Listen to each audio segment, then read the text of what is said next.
Magandang buhay, magluto tayo ng simpleng ulam na gulay na magugustuhan ng mga bata at asawa mo. Magisa muna tayo ng sibuyas at bawang haluin hanggang maging brown.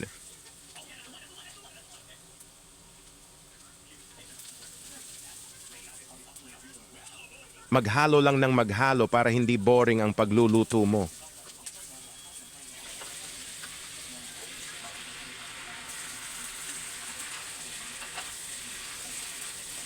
Okay, igisa na din natin ang kamatis.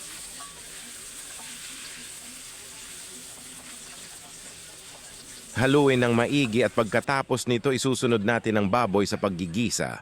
Fast forward na po natin at mahaba na ang video. Nagisa na po natin ang baboy.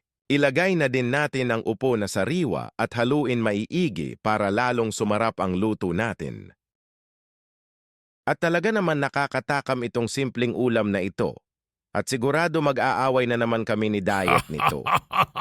Okay na to!